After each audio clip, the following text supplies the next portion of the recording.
dan itu menjadi dasar bagi yang lain. Nah, baru yang lain mengikuti. Nah, di samping itu Ketua Umum Pimpinan Pusat Persatuan Islam juga memberikan pandangannya di media. Tapi yang resmi itu pimpinan wilayah Persatuan Islam Jawa Barat. Itu yang belum. Dan Baksul Masari. Adapun Majelis Ulama itu sendiri tetap dalam proses karena ada prosedur yang tidak boleh ditinggalkan sebagai kaidah penelitian. Jadi ada prosedur-prosedur yang memang sampai hari ini kesimpulannya masih dinanti dan itu belum selesai. Dan hari ini persoalan sudah masuk pada tahap dari penyelidikan kepada penyidikan setelah pidato yang disampaikan oleh Menteri Polhukam Pak Profesor Dr. Mahfud MD terkait pro kontra Pondok Al-Zaitun. Ibn Fiddin Azakumullah, kita tidak ada kepentingan dalam hal-hal yang terkait dengan administrasi negara, soal kepemilikan lahan yang luasnya 1.200 hektar itu. Kita pun tidak ada kepentingan dengan galangan kapal atau perahu kapal yang memang sudah dibuat atau sedang dibuat, atau yang disebut dengan perahu atau kapal Nabi Nuh itu. Kita sama sekali tidak ada kepentingan dengan itu semua. Kepentingan kita adalah bagaimana menyelamatkan generasi anak cucu dari berbagai penyimpangan agama. Nah, itu. Tapi ternyata fatwa saja tidak cukup.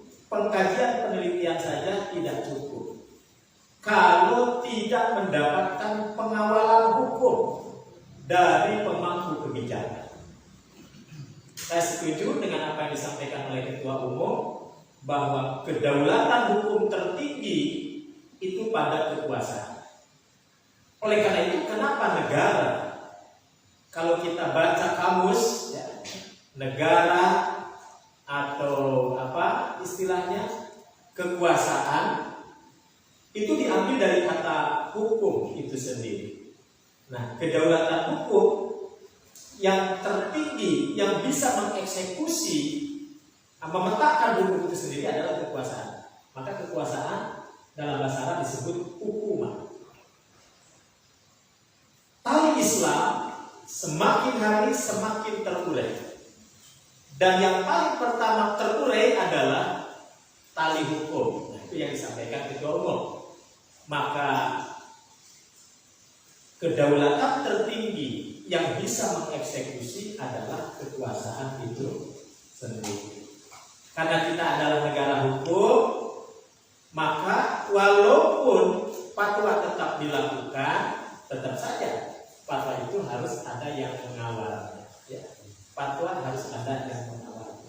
Tentu sangat berbeda di negara-negara Muslim yang memang secara langsung, ya, direct, bahwa lembaga hukum itu memang langsung melalui majelis qadha-nya, karena memang antara lajnah ulama, lajnah buhus wal ifta dengan lajnah qadha, ya, dengan raja itu sendiri, ini satu sinergi. Nah, ini sangat berbeda dari sisi kesejarahan di negeri yang kita cintai ini. Maka kita termasuk yang bersyukur ada banyak produk-produk hukum yang terlahir di negeri ini itu atas jeripayah, ya, tokoh-tokoh kita, ulama-ulama kita, terutama yang tergabung dalam Majelis Syuro Muslimin Indonesia pada masa kejayaannya sejak zaman Bapak Menteri Agama Profesor Dr. Muhammad Rasidi, ya, berbagai produk undang-undang keumatan, undang-undang yang berpihak pada keumatan itu selalu seiring sejalan dengan kekuasaan. Jadi dalam bahasa Allah yang Maha Asir, kita tetap bergerak, kita tetap berdakwah, kita tetap beramal ma'ruf nahi munkar, tetapi dalam bingkai konstitusional. Ini yang dimaksud oleh disertasi Ustaz JJ, qanun, ya. Jadi kita tidak hanya sekedar bicara dalam tataran syariat, landasan hukum, sumber hukum, bukan hanya bicara dalam tataran fikih, pandangan hukum ulama-ulama ahli ilmu, tapi juga qanun. Kita juga bicara dalam tataran bagaimana hukum itu bisa menjadi undang-undang. Nah ini. Walaupun sudah ada undang-undang, kenyataannya kan dilanggar. Kenyataannya dilanggar. Contoh, tahun 2018, Majelis Ulama Indonesia membuat tim. Dewan Dakwah Islam Indonesia juga membuat tim atas dorongan Majelis Ormas Islam. Tim untuk melakukan bantahan, tanggapan, pembelaan terhadap konstitusi, undang-undang penodaan agama yang digugat oleh kelompok liberal, kelompok sivilis, ya, sekuler, kelompok pluralis, ya, menggugat. Di situ ada Syiah, di situ ada Ahmadiyah, begitu. Menghadapi mereka butuh 15 kali persidangan. Dan alhamdulillah dibantu oleh rekan-rekan yang berjuang di fraksi, ya, di DPR, di MPR, ya. Jadi semua ikut, ya. Semua ikut terlibat. Di mana gugatan itu menginginkan agar undang-undang penistaan dan penodaan agama pengennya mereka dihilangkan. Tapi tidak bisa menghilangkan fakta sejarah. Sejarahnya tahun 65 itu sudah ada, ya. Jadi tahun 65 itu sudah ada undang-undang itu, dan ini belum dicabut, artinya masih berlaku, ya, masih berlaku. Nah, oleh karena itu ketika undang-undang ini akan dicabut, alhamdulillah dengan kudrah Allah, jadi kita sebagai tim diberitahu agar ormas-ormas Islam bergerak melakukan semacam, ya, pembelaan terhadap konstitusi, atau dalam bahasa Pak Ilham Mahwa, jihad konstitusi. Alhamdulillah 15 kali persidangan kita menang. Nah, pihak menggugat waktu itu kelompok Ahmadiyah yang menggugat. Yang menjadi ahli yang didatangkan oleh mereka ada tokoh Syiah, ada tokoh liberal. Hak asasi manusianya ahlinya diturunkan, ahli filsafatnya diturunkan, bahkan tidak kurang pakar syariah mereka diturunkan hanya untuk membela kesesatan, bayangkan. Nah, kita pun menurunkan ahli-ahli kita. Ahli fikihnya diturunkan, yang ngerti soal falsafat diturunkan, yang ngerti soal hak asasi manusia diturunkan. Alhamdulillah. Waktu itu saya masih ingat menulis 3 makalah yang saya tulis. 1, akidah khotamun nabiyyin, bantahan terhadap mereka yang mengakui adanya nabi bayangan. Itu 1 makalah yang saya tulis dan diserahkan ke MK. Lalu Dr. Daud Rashid, sekarang sudah profesor, beliau juga ikut melakukan pembelaan. Nah, makalah yang saya tulis waktu itu akidah khotamun nabiyyin, bantahan terhadap mereka yang mengakui adanya nabi bayangan. Bapak Ibu bisa lihat, ya, dalam tulisan ibu kami di Madrasah Habib Umi yang biasa di-sharekan oleh Ustaz Ade, ya. Jadi di situ ada judul itu di kolom akidah. Makalah yang kedua saya tulis tikungan tajam logika Ahmadiyah. Tikungan tajam logika Ahmadiyah. Dan yang ketiga saya tulis judulnya mau kemana hak asasi manusia. Ya. Jadi 3 tulisan ini Alhamdulillah atas pertolongan Allah ya, tim kami menang setelah 15 kali persidangan di Mahkamah Konstitusi. Maka undang-undang penodaan agama ini sampai detik ini masih berlaku. Pertanyaannya, apakah kesesatan, penyimpangan, lalu sirna hanya undang-undang itu masih bertengger? Tidak. Apakah tak ada guna gitu ya? Untuk apa ada undang-undang kalau masih dilanggar? Maka logikanya, jangankan tidak ada undang-undangnya, ada undang-undangnya saja, kesesatan makin subur, kesesatan makin banyak begitu. Yang kedua, kasus 2022 November ya, 2022 November kemarin, muncul lagi gugatan ke Mahkamah Konstitusi yang dilakukan oleh dua sejoli perkawinan beda agama di Surabaya. Yang digugat adalah konstitusi. Tuh, bayangkan, sejoli artinya personal bisa menggugat konstitusi. Hebatnya. Kalau bukan karena kekuatan, lalu apa yang menyebabkan mereka bisa kokoh, bisa kuat, bisa berani? Negara ya dihadapi oleh personal. Tentu bukan hanya personal, tapi di belakang personal. Nah, ternyata gelar perkara diajukan, ditanggapi ya, dan kembali tim melaksanakan tugasnya.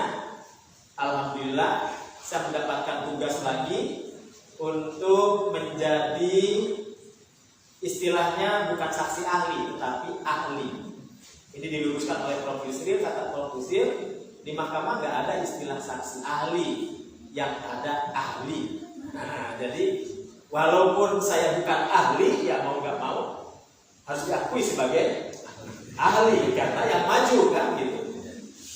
Saya mendapatkan amanah untuk menyampaikan materi yang saya tulis, judulnya keharaman perkawinan beda agama dalam perspektif Islam. Nah, silakan ini juga dibaca.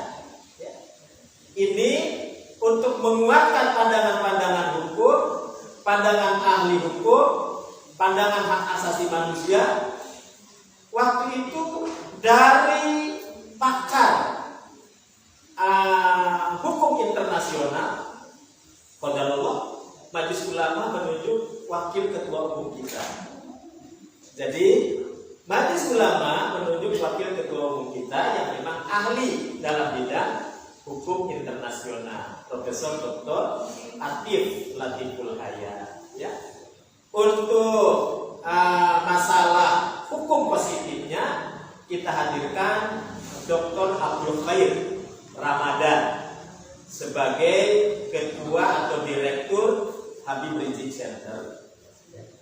Lalu dari hak asasi manusia, pakar hak asasi manusianya, kita hadirkan Dr. Manager Nasution, ya, ahli hukum dari Muhammadiyah. Nah, jadi kita keroyokan ya, karena mereka juga keroyokan. Nah, untuk masalah akidah, ya, syariah, nah itu diserahkan ke kita dan saya menulis tentang makalah itu. Ya. Dulu diwakili oleh Profesor Dr. Amin Suma. Nah, yang untuk kasus ini saya menulis makalah tentang itu dan alhamdulillah mendapatkan apresiasi dari para hakim mahkamah. Ya. Jadi artinya apa? Ternyata memang perjuangan itu tidak mudah. Kita harus mampu meyakinkan para hakim. Kalau kita mampu meyakinkan, insya Allah mereka juga akan berpihak kepada siapa yang mampu yang mampu, artinya memberikan keyakinan terhadap pandangan-pandangan. Jadi sejauh mana bisa mempengaruhi pendapat hakim, itu intinya. Alhamdulillah dari 9 hakim mahkamah hanya 1 orang yang keberatan. Hanya 1 orang yang keberatan dan semuanya setuju dan akhirnya diketok palu, 12 kali persidangan, kembali kita dimenangkan. Ya, kembali kita dimenangkan. Nah, apakah perkawinan beda agama selesai? Tidak. Buktinya terjadi kemarin di mana? Di Jakarta Pusat.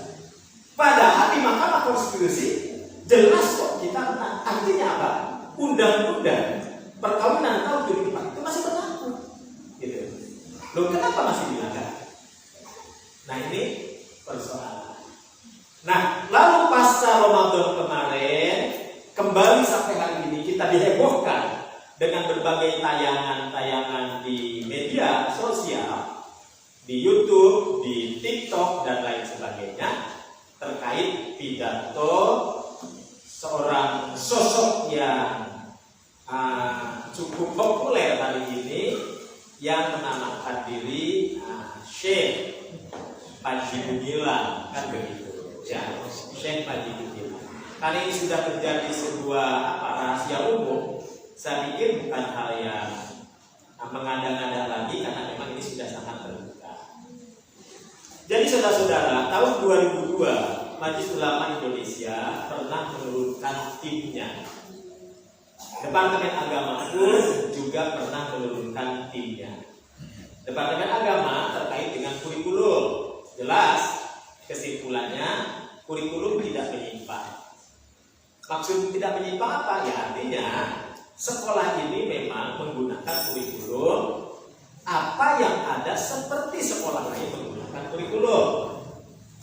Nah, lalu kenapa muncul penyimpangan-penyimpangan? Nah, itu yang tengah terus diselidiki. Ada yang disebut dengan hidden kurikulum.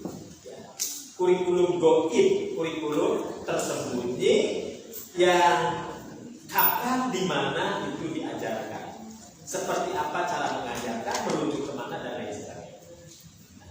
Yang kedua, Majelis Ulama Indonesia menurunkan juga timnya, dan itu sudah dilaporkan, ya, sudah dilaporkan. Namun tindak lanjutnya nampaknya tidak maksimal, tidak optimal. Ketemu 2023 berarti sudah 20 tahun lebih muncul kembali dengan atraksi narasi-narasi liar yang tak terkendali di media, dan itu seolah dibiarkan. Nah, silakan baca dua tulisan saya, judulnya yang pertama, Tafsir Agama di Persimpangan Jalan. Kemudian tulisan kedua judulnya Menakar Nalar Pengumbar Narasi Liar. Menakar nalar pengumbar narasi liar. Artinya apa? Narasi-narasi itu dibiarkan liar, menggelinding tanpa ada halangan, tanpa ada bantahan yang konkret. Dalam makna, artinya kita butuh konstitusi. Kalau hanya kritikan pribadi, pandangan pribadi, ya itu pribadi, ya. Semua orang berhak ngomong secara pribadi-pribadi. Tapi pandangan konstitusional, di mana negara hadir dalam bentuk hukum yang bisa menjerat pelaku siapapun yang melakukan penyimpangan, di mana itu semua dilindungi undang-undang, dan ini yang harus kita pegang pada saat sekarang ini. Jadi kalau tuntutan umat, tuntutan jamaah, ayo dong, mana suaranya, sekarang tidak mudah untuk bersuara di media. Walaupun dalam kenyataannya sudah banyak yang bicara, tapi menyangkut orang-orang tertentu, menyangkut lembaga tertentu, itu tidak mudah, ya, tidak mudah. Karena kita bisa berhadapan dengan undang-undang ITE, ya, undang-undang ITE dan lain sebagainya. Dulu kan nggak ada ya undang-undang ITE. Nah, mungkin ini yang harus kita jaga juga, apalagi menyangkut lembaga, ya, menyangkut lembaga. Kita tidak bisa menjadikan sandaran kesesatan kepada barang bukti yang barang bukti itu produk orang lain, nggak bisa. Makanya walaupun sudah nyata, ya, di media di berbagai ofisial yang ada, itu kan sudah ramai. Apakah itu tidak cukup bukti? Dalam pengkajian penelitian, itu tidak bisa dijadikan rujukan, maka harus divalidasi, harus ditabayun. Maka sebagai lembaga resmi keulamaan, lembaga resmi cendekiawan, yang tadi definisinya menghubungkan antara umat dengan kekuasaan, maka kita bikin tim investigasi atau tim tabayun. Maka dikirimkanlah surat. Ternyata surat itu ditolak. Ya, jadi dikirim surat, ditolak. Karena ditolak, kita berupaya lagi. Pokoknya data diterima tidak diterima, kita wajib data. Ternyata tak mudah juga untuk bisa masuk. Kita tetap data, ya. Bahkan bersama ibu bupati datanya, bahkan dikawal oleh fatwa data. Hanya sampai perbatasan Haurgelis saja, tidak bisa masuk. Walaupun sampai ke pintu gerbang itu, ya kurang lebih jam 11 malam. Gak bisa, gak dibuka dialog, gak terjadi dialog, walaupun sampai. Maka ada berita bahwa pelaku akan siap hadir memenuhi undangan Pak Gubernur. Maka kita jadikan momentum itu, mungkin kita juga bisa ikut bersama Bapak Gubernur. Nah, Gubernur membuat tim juga, ya, tim Gubernur Jawa Barat. Dan ternyata pelaku siap untuk hadir. Tempatnya langsung di pemerintahan provinsi di Gedung Sate Batu. Maka dari Indramayu langsung meluncur ke mana? Ke Gedung Sate. Sampai ke Gedung Sate sampai ke tempat acara sampai.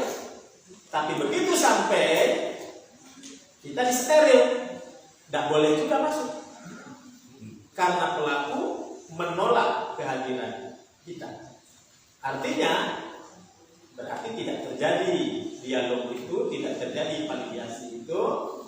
Oleh karena itu kita serahkan apa yang menjadi kegundahan umat yang sudah kita siapkan, diserahkan kepada tim gubernur. Nah, apa dilakukan? Tentu saja sebatas administrasi, sosial keamanan, dan menyangkut persoalan-persoalan kepemilikan, ya, perizinan, administrasi negara. Nah, itu belum menyentuh soal sesat tidak sesatnya sebuah ajaran. Karena memang sesat dan tidak sesatnya ajaran itu menjadi domain Majelis Ulama Indonesia. Karena masih mengalami jalan buntu dan dia tidak bersedia untuk bertemu, ini yang belum dilakukan. Tetap direncanakan akan terjadi pemanggilan, ya, akan terjadi pemanggilan. Namun karena prosesnya sedang berlangsung, ya, dan sudah ditangani langsung oleh Menteri Polhukam, berarti umat harus bersabar dulu. Walaupun kata Pak Jipohan kami sudah terlalu sabar, gitu ya. Nah, tapi ada yang paling efektif, saudara-saudara, dan insya Allah saya percaya warga Jamiyah lebih dewasa menyikapinya. Yang paling efektif itu adalah gerakan kesadaran pada umat itu sendiri, ya. Permainannya memang sudah seperti itu. Kadang-kadang ada sesuatu benteng kokoh yang tak bisa ditembus, seolah-olah tak bisa ditembus, gitu. Dan ini hanya kembali kepada kesadaran masyarakat sendiri. Oleh karena itu sangat wajar kalau dalam tataran konstitusi kita menunggu pemangku kebijakan, dalam tataran pendewasaan umat ngaji harus jalan terus. Jadi akidatan wa syariatan itu yang harus terus digelolakan oleh umat. Nah, oleh karena itu saudara-saudara, mari kita mengambil gambaran kehancuran, penyimpangan, keporak-porandaan agama-agama masa lampau itu karena pengkhianatan penganutnya terhadap ajaran agamanya sendiri. Oleh karena itu sangat wajar kalau Allah Rabbuna Tabaraka wa Ta'ala menggambarkan bahwa dulu Yahudi Nasrani sebagai dua agama dalam tanda petik. Kalau Al-Quran tidak menyebut mereka itu din, tapi Al-Quran menyebut mereka itu milah, bukan din. Makanya ayatnya juga walan tardo ankal yahudu walan nasoro hatta tatabi'a milatahu, bukan hatta tatabi'a dinah. Mengapa? Karena antara din dengan milah beda. Ada kitab yang ditulis oleh seorang ulama, nama kitabnya Al-Islamu huwa ad-dinus samawi. Al-Islamu huwa ad-dinus samawi. Ternyata kesimpulannya apa? Yang disebut agama samawi itu ya Islam. Dan kenapa untuk menyebut Yahudi Nasrani Allah tidak menggunakan kata din, tapi menggunakan kata millah. Hatta tatabi'a millatahu. Silakan Bapak Ibu baca tulisan saya, judulnya Perbedaan Antara Din dan Al-Millah. Din dan Al-Millah, silakan dibaca. Di kolom Dirasatul Adyan wal Firaq. Ada kolom namanya Dirasatul Adyan wal Firaq. Nah, di situ ada antara ad-din dan al-millah. Din agama yang nyata-nyata turun dari wahyu. Millah adalah ideologi, keyakinan, kepercayaan yang terlahir dari akal manusia. Oleh karena itulah Imam As-Suhrustani terinspirasi membuat sebuah kitab namanya Al-Milal wan Nihal. Lalu Imam Ibnu Hazm juga menulis kitab Al-Fisal fil Milal wal Ahwa wan Nihal. Abu Thahir Al-Baghdadi menulis kitab apa? Al-Farqu Bainal Firaq. Oh, sudah berapa kitab saya sebutkan? Nah, ini tugas rekan-rekan mahasiswa ya. Kasih tahu yang mulia Haji Yunus, kasih tahu yang mulia Haji Kanti, kasih tahu bapak-bapak ya. Ini tugas antum semua. Tantangan masa depan itu seperti itu. Al-Abhiri menulis kitab Dirasatul Adyan wal Firaq. Bahkan Imam Ibnu Taimiyah juga mengurai secara detail di dalam kitabnya Al-Jawabus Shahih liman baddala dinal masih, yang diringkas oleh Imam Ibnu Qayyim menjadi Hidayatul Hayar fi ajribatil Yahud wan Nasara. Petunjuk bagi orang linglung, kata Imam Ibnu Qayyim. Petunjuk bagi orang linglung. Hidayatul Hayar fi ajribatil Yahud wan Nasara, dalam menjawab, menangkap logika-logika teologi ahlul kitab Yahudi. Mengapa ini menjadi penting? Sangat penting. Karena buktinya yang melakukan pembelaan bahwa kawin beda agama itu boleh, itu juga atas nama agama. Mereka menghadirkan dua saksi ahli, dan itu sudah sangat maklum, sudah dikenal ya. Satu ahli filsafat UI yang insya Allah bapak-bapak sudah kenal, Mas Rofiru, ya, dijadikan saksi oleh mereka. Yang kedua adalah Mas Ade Armando. Nah, gitu ya. Mas Rofiru sebagai ahli filsafat berargumen bahwa urusan perkawinan adalah urusan privasi, tidak ada urusan dengan negara. Negara tidak berhak mengatur urusan tempat tidur seseorang, kata Rofiru. Masuk akal? Ustaz Ade masuk akal? Masuk akal ya? Benar ya? Urusan raja nggak ada urusan dengan jamaah, kan nggak ada. Nah, jadi urusan privasi Ustaz Ade, jadi nggak ada urusan, katanya. Benar juga.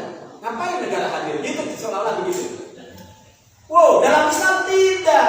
Tidur ada urusan. Mulai dari mau tidur ada doanya, bahkan kalau perlu wudhu dulu. Kemudian kalau mimpi buruk seperti apa sikap kita?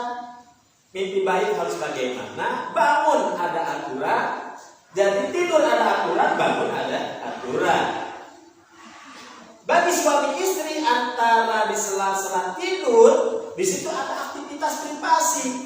Betul, itu aktivitas privasi. Tapi akibat dari aktivitas privasi melahirkan persoalan baru. Anak nanti gede. Kalau anaknya perempuan pengen nikah, harus ada walinya. Nah, adanya wali berarti bukan urusan pribadi lagi. Ada harta waris yang ditinggalkan kalau wafat. Berarti kalau masuk pada warisan itu sudah bukan melibatkan pribadi lagi, tetapi melibatkan banyak kalangan.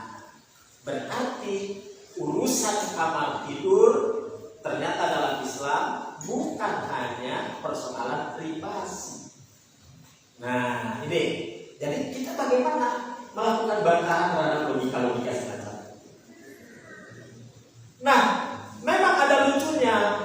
Mas Ade Armando waktu itu mengatakan, saya bukan ahli agama. Beliau mengaku gitu. Tapi saya membaca, mendengar. Ada 2 ulama besar yang membolehkan kawin beda agama. Kita tanya, siapa ulama besar yang membolehkan kawin beda agama? Nah, dia sebut satu Syekh Muhammad Abdul. Kedua muridnya Sayyid Muhammad Rashid Ridho. Maka kita cari di mana itu pandangan itu ada. Ternyata ada pada Tafsir Al-Manar yang dinukilkan oleh Profesor Dr. Nurholis Majid, dan Imam Ibnu Taimiyah pun mempersoalkan persoalan ini. Ternyata isinya apa? Bukan membolehkan kawin beda agama. Di situ sedang dijelaskan bagaimana pro kontra ulama soal beda agama. Memang argumen dari kedua belah pihak dihadirkan di situ.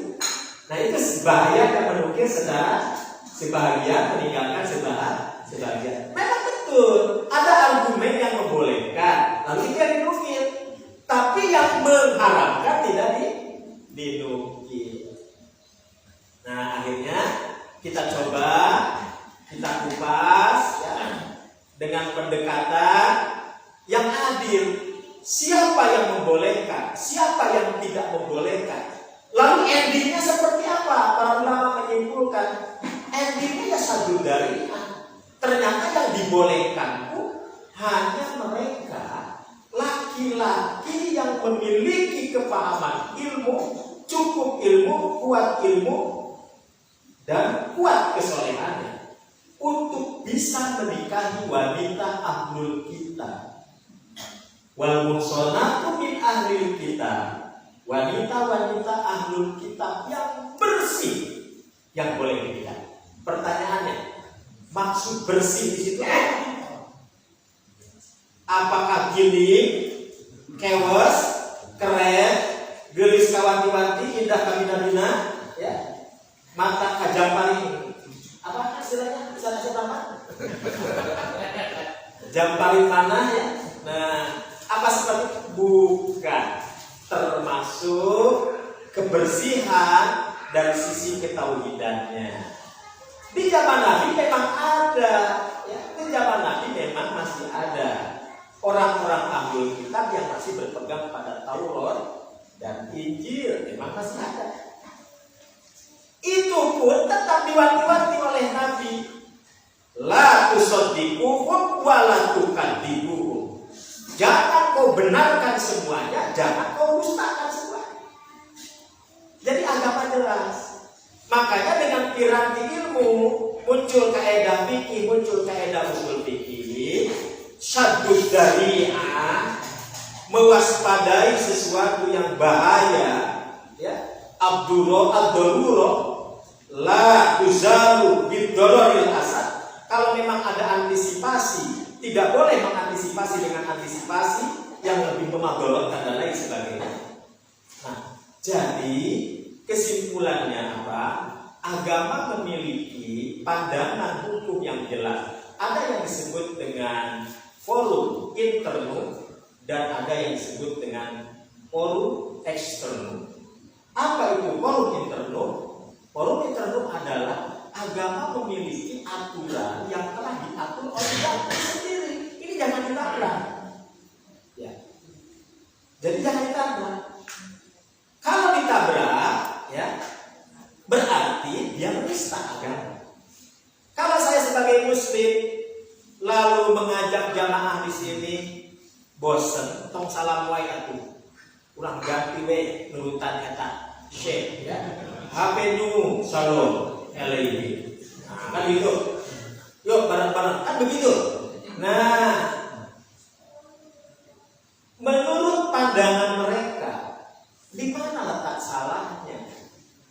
Bukankah Yahudi Nasrani itu satu bapa, satu nabi, satu ajaran, Abraham yang satu. Makanya di barat ada yang namanya Abrahamic faith, keyakinan terhadap Abraham. Misinya apa? Menggabungkan antara Yahudi, Nasrani, Islam. Nah, dulu di Indonesia diprakarsai oleh seorang tokoh namanya Ahmad Mossadegh. Ahmad Mossadegh dengan al-qiyadah al-islamiyahnya lalu berlanjut menjadi Gavatar. Beliau sempat membuat satu komunitas yang dia rancang untuk menjadi agama baru, ya. Disebut Komar. Bukan Komarudin, ya. Komar. Komunitas Milah Abraham. Komunitas Milah Abraham. Nah, karena Komar didengar-dengar kurang bagus kali ya, nah, berubah jadi nama Gavatar.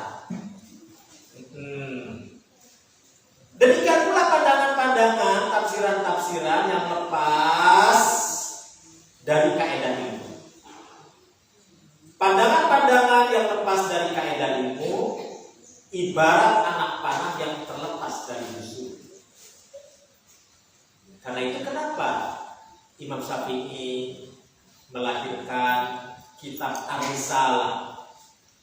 Kenapa Imam As-Suyuti melahirkan kitab Al-Asbah wa Nadhair? Di sini ada Ustaz Zaki, ya. Insya Allah saya yakin beliau paham apa yang semua literasi yang saya sebutkan tadi.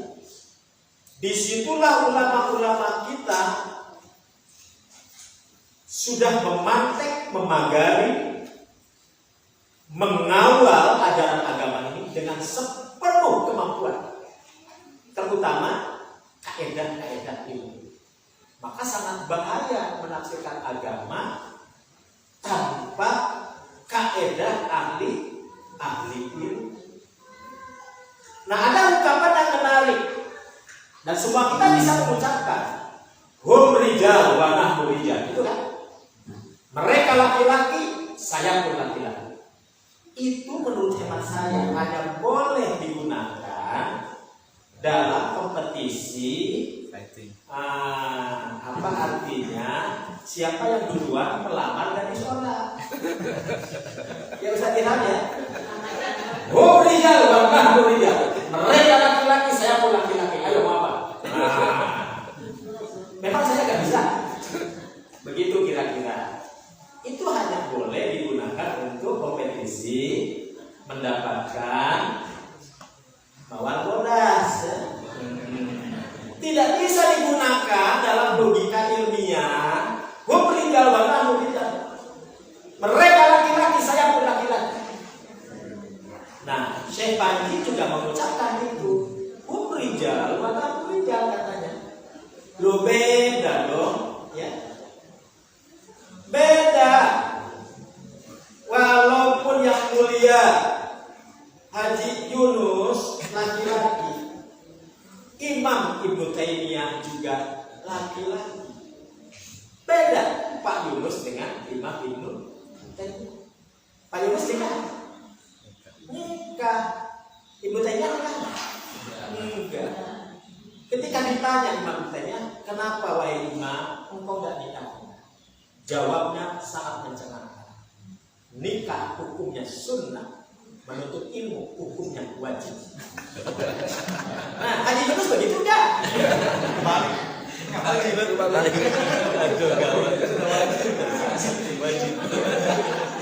Wajib. Jadi nikah lagi. Wajar, ya, murid Imam Ibnu Taimiyah nanya sama Ibnu Taimiyah wajar. Karena Ibnu Taimiyah nulis kitab, masalahnya kitabun nikah. Sama seperti 6 tahun silam, saya banyak dikritik oleh penulis pendek.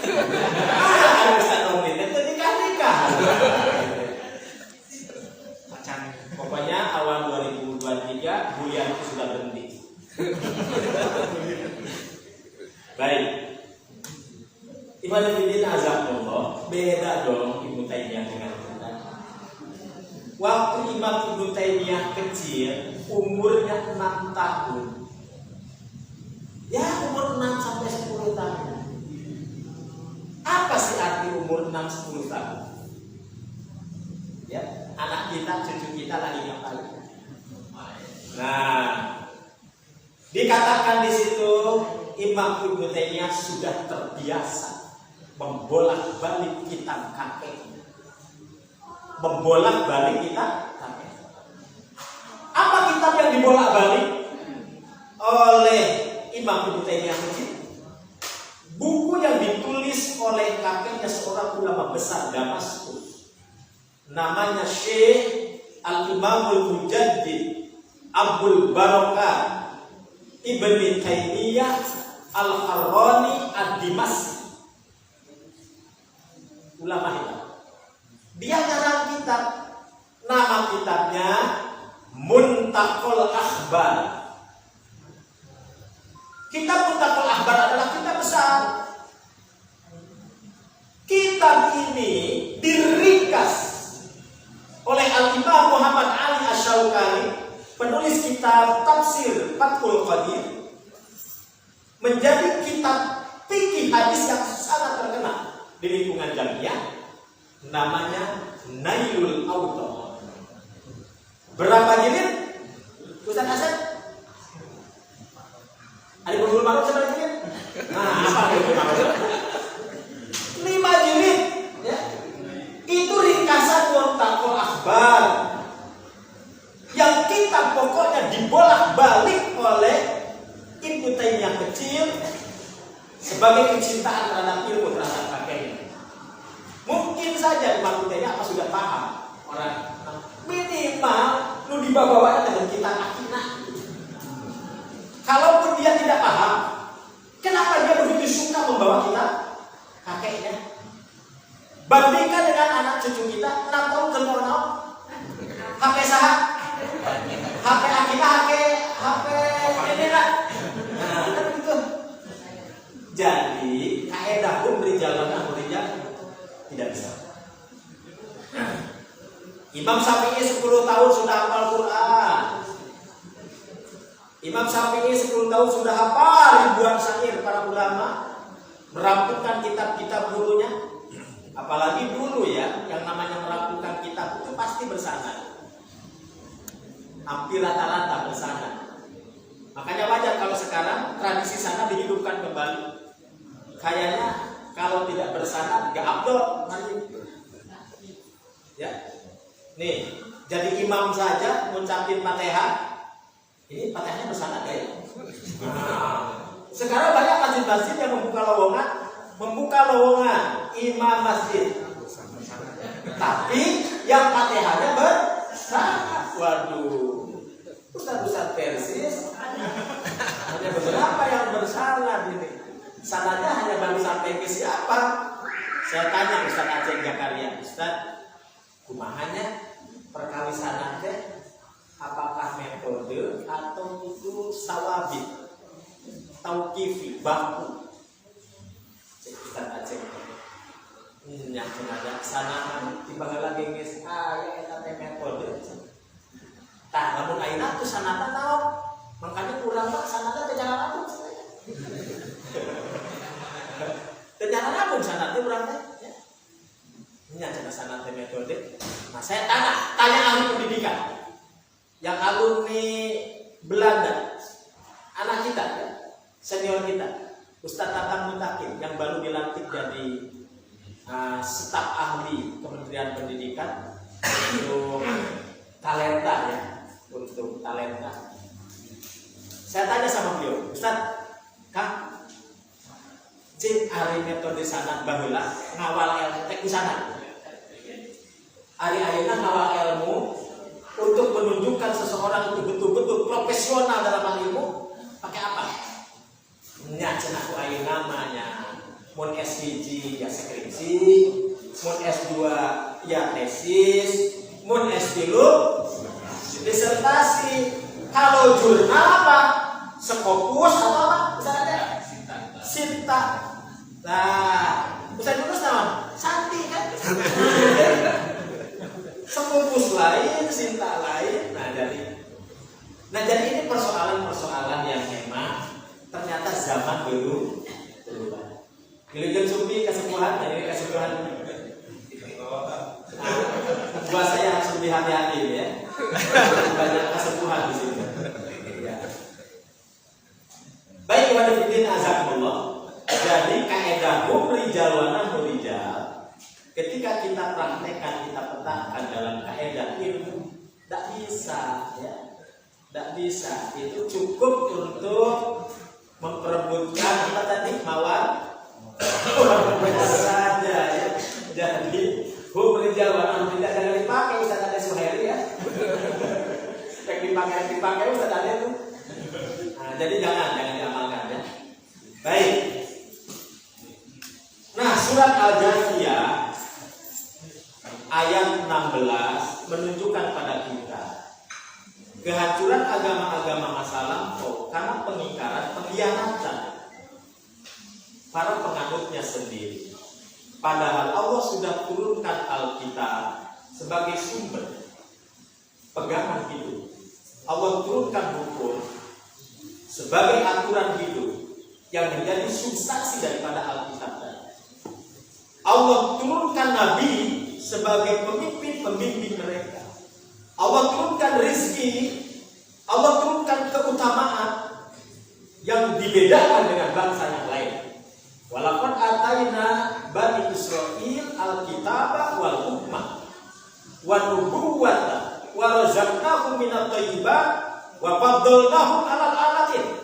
Kelima-limanya diabaikan. Pertama kitab dirubah, Talmud jadi Taurat jadi Talmud, Talmud jadi protokolan.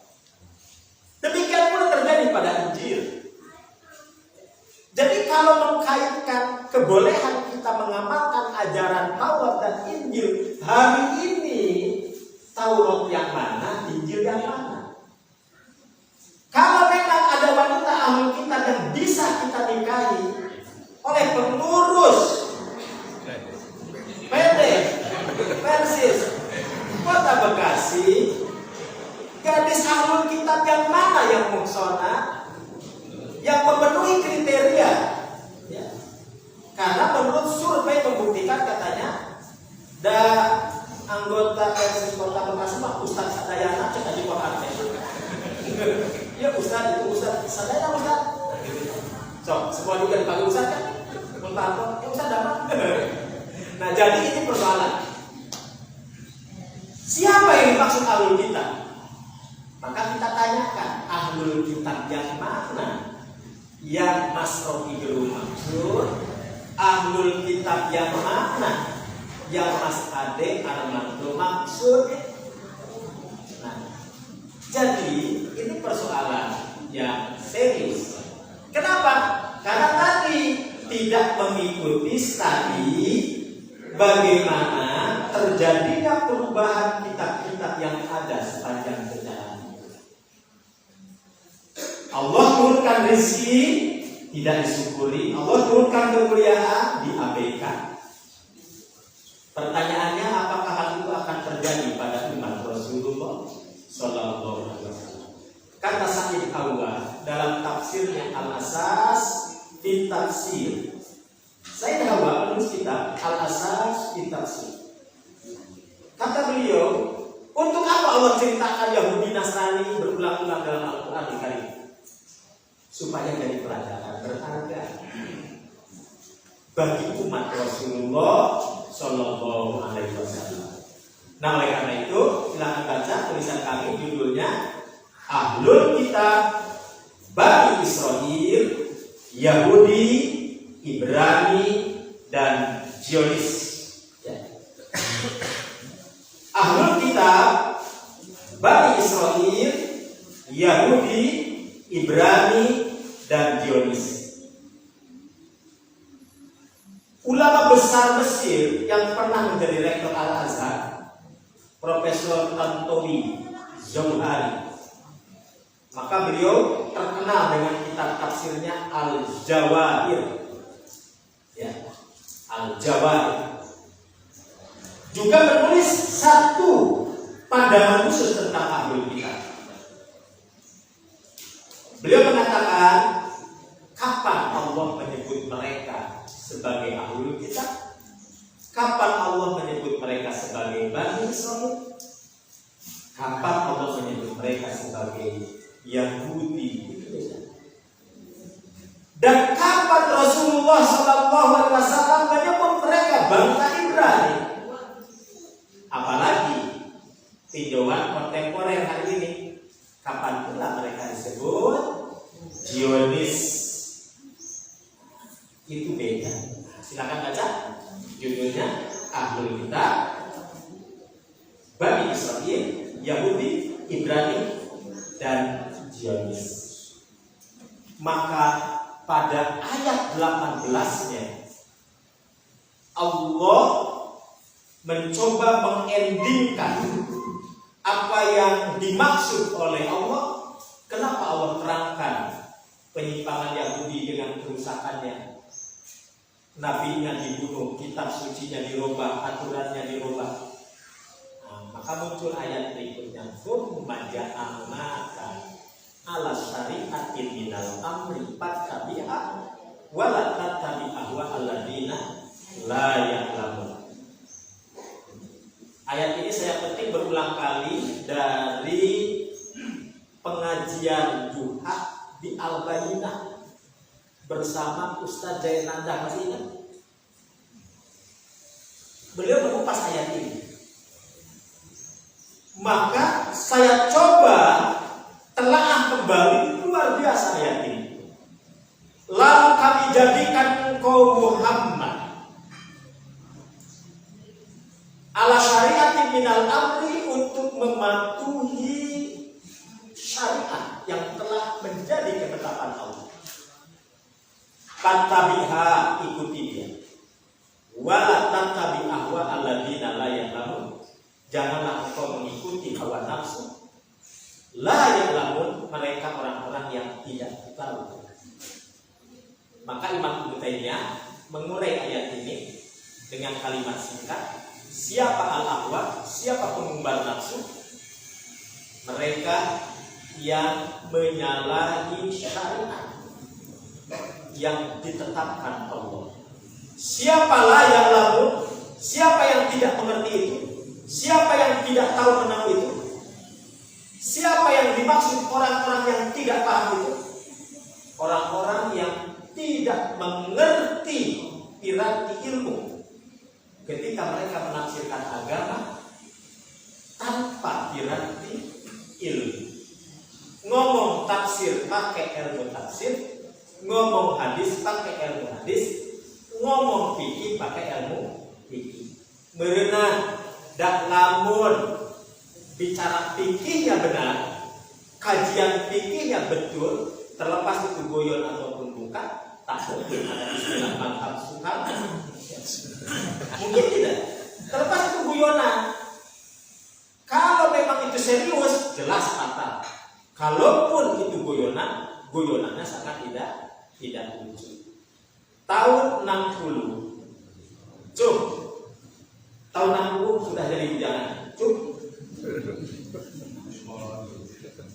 Alhamdulillah, berarti ini semua anak muda semua ya. Nah, saya juga tahun 71 baru melihat dunia ini. Nah, jadi tahun 60-an itu ada kejadian, ada peristiwa, ada kelompok menamakan menamakan diri ADARI, Agama Dejawa Republik Indonesia. Kenapa Dejawa? Karena ejaan lama ya, Ajaran Jawa Republik Indonesia. Mungkin kira-kira kalau sekarang kayak Sunda Empire yang tengah menunggu imam dari Tasik menuju Ngalegan ya. Nah jadi ADARI namanya. Saya diberitahu sama mantan direktur majalah serial Khutbah Jumat dulu anak ajaran saya, orangnya masih hidup. Ketika saya menulis tadi tafsir agama di persimpangan jalan, kata beliau, Ustaz Teteh, membaca tulisan antum saya jadi ingat tahun 60. Ada apa Ustaz tahun 60-an? Kata beliau, dulu ada namanya ADARI, Agama Jawa Republik Indonesia. Ditanya sama wartawan, Mas, pangeranmu sopo? Pangerannya siapa? Gusti Allah atau siapa? Dia masih jawab, ya Gusti Allah. Berarti masih Gusti Allah. Mas, kitab suci apa? Jawabnya masih Al-Quran. Ketika ditanya, Mas, Nabi sopo? Bungkam. Jadi tahun 16 itu sudah ada. Cuma dulu Nabi Bung Karno itu, sekarang masalah. Andaikan Bung Karno hidup hari ini, beliau tidak akan terima. Karena tahun 60 pun Bung Karno tidak terima. Karena Bung Karno masih hidup. Kata Bung Karno, loh kenapa kalian ini menganggap aku Nabi? Nabiku Muhammad Sallallahu Alaihi Wasallam. Kata Bung Karno, masa iya? Bung Karno kan ngaji tahun 30-an. Apa yang dikaji Bung Karno? Kitab-kitab Tuan Ahmad Hasan. Ketika dibuang di Ende, Nusa Tenggara Timur, apa yang sangat dirindukan oleh Bung Karno? Kitab-kitab yang ditulis oleh ulama-ulama kita.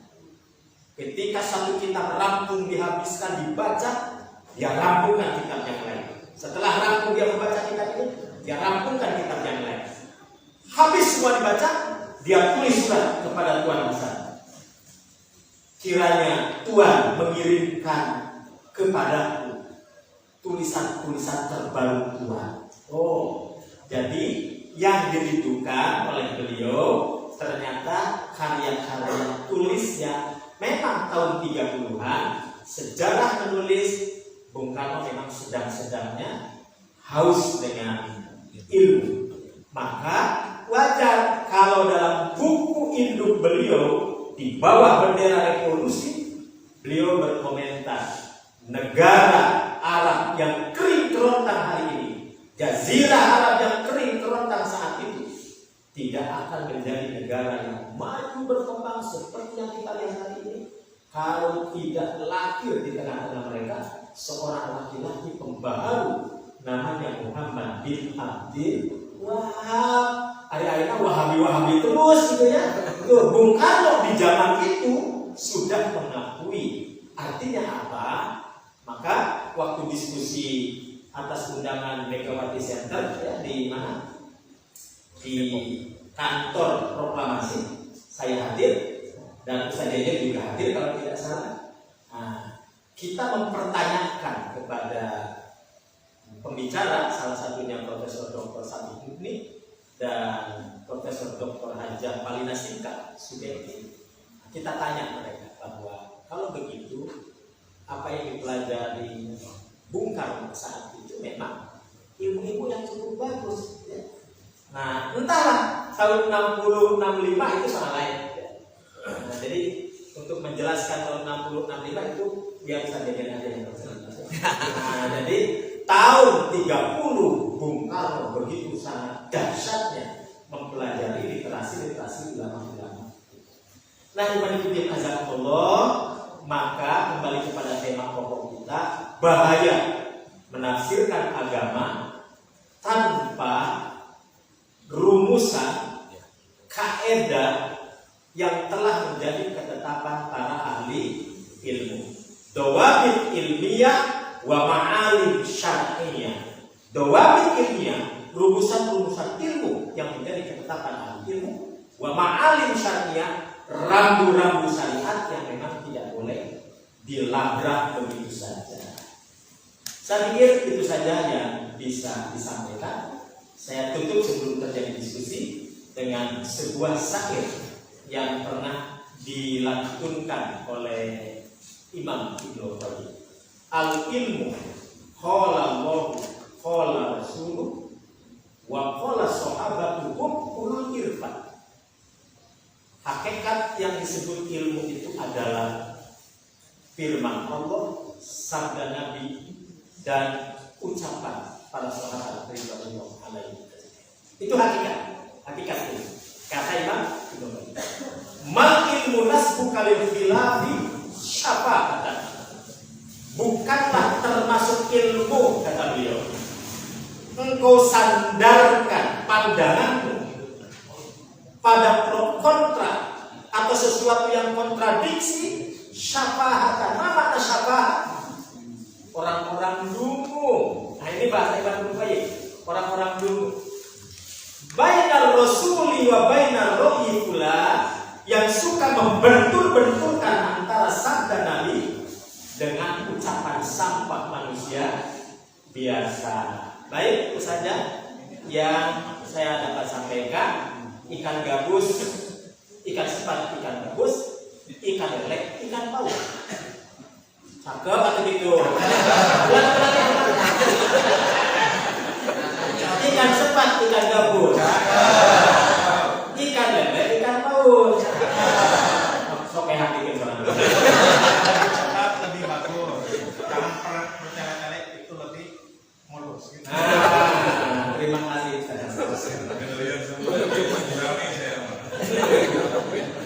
Demikian yang bisa saya sampaikan. Kurang lebihnya mohon maaf. Assalamualaikum warahmatullahi wabarakatuh.